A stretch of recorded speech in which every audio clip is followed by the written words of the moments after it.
So guys अब हम लोग 30 क्वेश्चंस ऐसे करने वाले हैं जो RUHS लगभग हर साल पूछता ही पूछता है। एक बात और, आप लोग टेलीग्राम चैनल ज्वाइन कर लीजिएगा, वहाँ मैंने वन लाइनर डाल दिए, वो आप रिवीजन कर लीजिएगा, उससे आपके आज की रात का पूरा रिवीजन हो जाएगा। सो फर्स्ट ऑफ ऑल आपके सामने क्वेश्चन से, एक कूलम आवेश में इलेक्ट्रॉनों की संख्या कितनी होती है? एक कूलम आवेश में इलेक्ट्रॉनों की संख्या 6.25 गुना 10⁻18 कैसे आई? क्यू बराबर फॉर्मूला आपने देखा होगा एन होता है, एच बराबर क्यू बाई ई हो गया। क्यू का मान आपके 1 कूलम दिए हुए हैं और इलेक्ट्रॉन का आवेश रखकर आप लोग वैल्यू निकाल लेंगे। ये फॉर्मूला से क्वेश्चन पूछा ही जाता है। बात करूँ एक बिंदु आवेश के कारण आपके एक बिंदु पर विभव होगा दूरी के वर्ग के व्युत्क्रमानुपाती, यहाँ पे दूरी के व्युत्क्रमानुपाती। सो आपने फॉर्मूला देखा होगा, बिंदु आवेश के कारण विभव होता है KQ/R। सो ये क्या है? दूरी के व्युत्क्रमानुपाती। ऑप्शन नंबर सी यहाँ सही हो जाएगा। नेक्स्ट बात और, समांतर प्लेट संधारित्र की आपकी धारिता किस पे निर्भर करती है? सो जो समांतर प्लेट की संधारित्र की धारिता होती हैं वो आपके न तो धातु की प्रकृति पर निर्भर करती है, न ही प्लेटों की मोटाई पर निर्भर करती है। वो आपके करती है निर्भर प्लेटों के बीच की दूरी पर और आपके परावैद्युत माध्यम पर। सो ये आप लोग ध्यान में रखिएगा।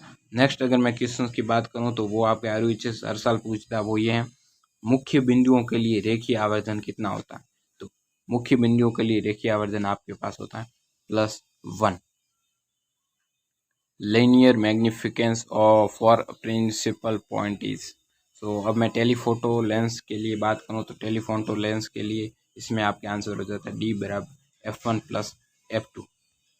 अब आपके सामने नेक्स्ट क्वेश्चन है, दो तरंगे जिनकी तीव्रता 9:1 है व्यतिकरण फ्रिंजें बनाती है, इनकी अधिकतम और न्यूनतम तीव्रताओं का अनुपात पूछा है। Two waves of intensities 9:1 interfere to form fringe and the ratio of maximum and minimum intensity. So इसका फॉर्मूला आपको पता ही है। फॉर्मूला सबसे पहले मैं लिखता हूँ, वैल्यू आपको दिया ही गया है, I1/I2 बराबर 9/1 दिया गया है।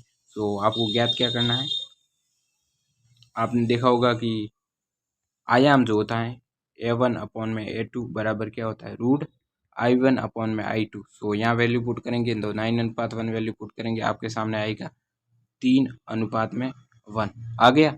अब I मैक्सिमम कितना होता है और अपॉन में I मिनिमम, इन दोनों का अनुपात पूछा है। तो I मैक्सिमम होता है A1 + A2 अपॉन में A1 - A2 का होल स्क्वायर। सो A1 का मान आपके दिया हुआ है, A1 का मान इसमें दिया हुआ है 3, अभी हमने निकाला था 3 प्लस, और A2 का मान 1 आया था, अपॉन में 3 - 1 होल स्क्वायर। 3 + 1 कितना? 4, अपॉन में 3 - 2, इसका स्क्वायर हो गया।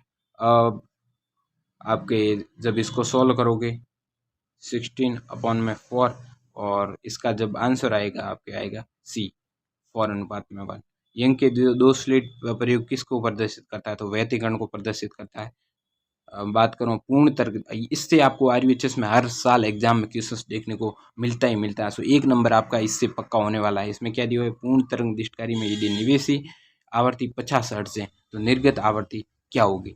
तो इसमें निर्गत आवर्ती 100 हर्ट्ज होगी। अगर अर्ध तरंग दिष्टकारी पूछा होता है यहाँ पे तो 50 हर्ट्ज ही आपका आंसर होता है, लेकिन यहाँ पूर्ण तरंग दिष्टकारी पूछा तो इसका आंसर आ जाएगा आपके B 100 हर्ट्ज। नेक्स्ट अगर मैं बात करूँ शुद्ध अशुद्ध जल की मोलरता, सो आपको ये डायरेक्ट रट लेना, ये एग्जाम में क्वेश्चन देखने को मिलता है डायरेक्टली। तो 55.5 आपको मोलरता का फॉर्मूला भी आना चाहिए। ये 55.5 आपको याद रखना है, शुद्ध जल की मोलरता। नेक्स्ट बात करूँ एक प्रथम कोटि की अभिक्रिया की अर्धायु आपके दी हुई है 69.3 सेकेंड। सो इसका आपको वेग स्थिरांक पूछा है, K पूछा है। सो आपको बताइए हाफ वैल्यू कितनी होती है? बराबर 0.693 अपॉन में K होती है, आप लोग जानते ही हैं।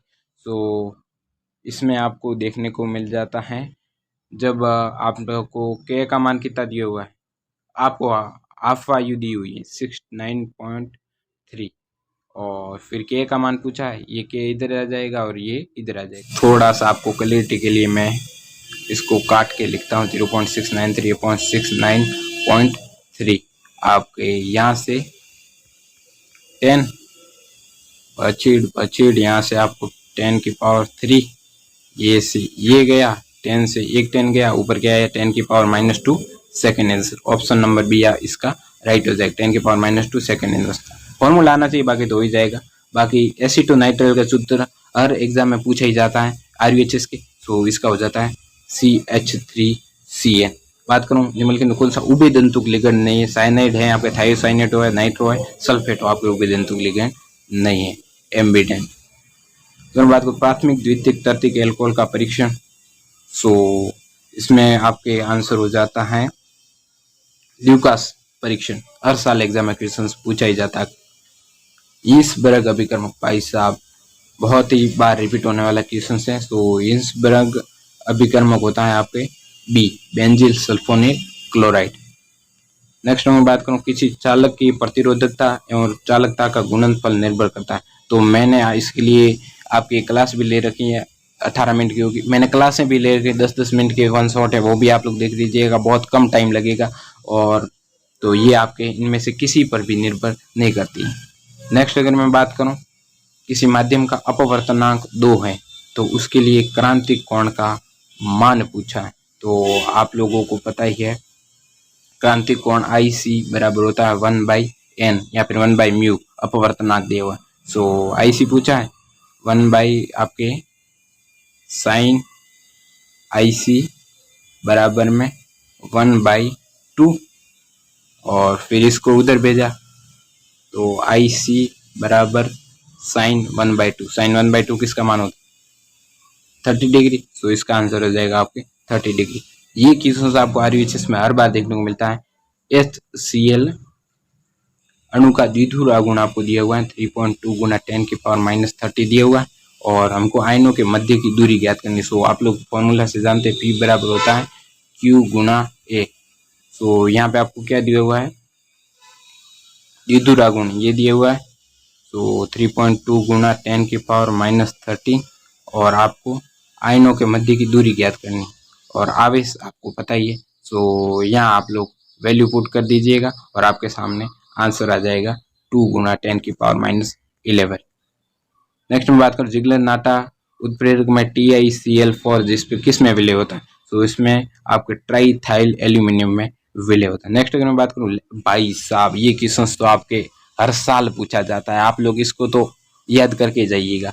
ये क्वेश्चन लगभग हर पेपर में भी पूछा जाता है। RUHS पता नहीं, RUHS का मतलब ये इसके बिना पेपर बनता ही नहीं है, इसके बिना RUHS का पेपर बनता ही नहीं है। लेंथेनॉइड की सामान्य ऑक्सीकरण अवस्था +3 होती है और एक्सेप्शन इसमें सीरियम होता है जिसकी आपके +4 होती है, ये आपको ध्यान में रखना। अगर मैं बात करूं जीरो ऑर्डर अभिक्रिया के लिए अभिक्रिया दर स्थिरांक की इकाई सो मोल प्रति लीटर प्रति सेकेंड, ये आपको ध्यान में रखना है, एक बार देख लीजिए आप।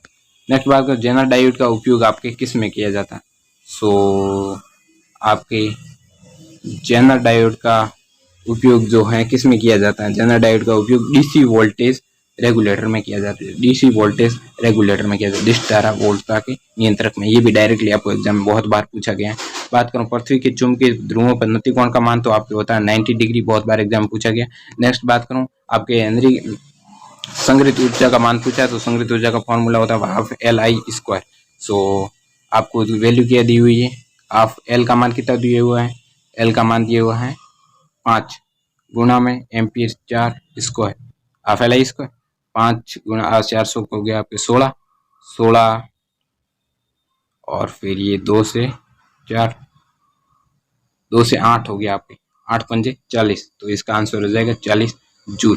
नेक्स्ट मैं बात करूँ 50 हर्ट्ज, तो ये देखो आपको आ गया अर्ध तरंग रेक्टिफिकेशन। सो अर्ध तरंग रेक्टिफिकेशन आप लोगों को दी हुआ है प्रत्यावर्ती धारा का। तो अर्ध तरंग डिस्टकारी के लिए आपके निर्गम जो आउटपुट होता है वो होता है आपके 50, लेकिन अगर यहाँ पे पूर्ण तरंग डिस्टकारी पूछा गया होता तो ध्यान देने वाली बात थी, ऑप्शन नंबर C सही हो जाता। नेक्स्ट मैं बात करूँ लेंथेनॉइड में सबसे ज्यादा पाई जाने वाली ऑक्सीकरण अवस्था, बार बार पूछा जाता है ये तो 3। एक समांतर प्लेट संधारित्र प्लेटों के बीच की दूरी D है, प्लेटों के क्षेत्रफल A है तथा प्लेटों के बीच में एक समान विद्युत क्षेत्र E है। इस पर आवेश संधारित्र ऊर्जा, ये डायरेक्टली फॉर्मूला पूछा गया। RUHS फॉर्मूले बहुत पूछता है, तो एक बार फॉर्मूला सीट भी देख लीजिएगा। यहाँ पे आपके आंसर हो जाता है आप ε0 E² AD। एक और आपके क्वेश्चन है संधारित्र आपके प्रत्यावर्ती धारा को गुजरने देता है, अलाउज अल्टरनेटिंग करंट।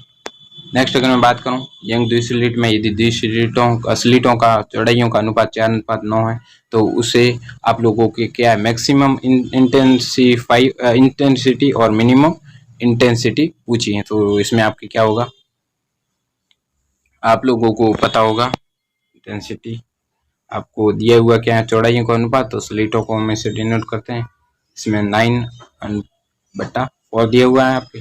सो अब आपको आयाम के रिलेशन से, ये बहुत ही लंबा हो जाएगा क्वेश्चन, सो इसका सॉल्यूशन मैं आपको टेलीग्राम चैनल पर पर्सनल मैसेज कर दीजिएगा, मैं उस पर आपको ये फोटो सेंड कर दूंगा। सो फाइनली इसका आंसर आ जाएगा आपके 25:1। नेक्स्ट अगर मैं बात करूं हाइड्रोजन स्पेक्ट्रम की निम्न श्रेणी में कौन सा दृश्य क्षेत्र में है, सो यहाँ से आपको 3 क्वेश्चंस देखने को मिलते हैं आपके ये दृश्य क्षेत्र में, बामर आपके देखने को मिलती है श्रेणी। और अगर मैं बात करूं आपके पाचर श्रेणी तो आपके अवरक्त क्षेत्र में, और बात करूं लाइमर श्रेणी तो पराबैंगनी के लिए पूछा जाए तो आपको लाइमन श्रेणी करके आना है। नेक्स्ट अगर मैं बात करूं एक ट्रांसफार्मर काम करता है, तो ट्रांसफार्मर आपके केवल एसी अल्टरनेटिंग करंट।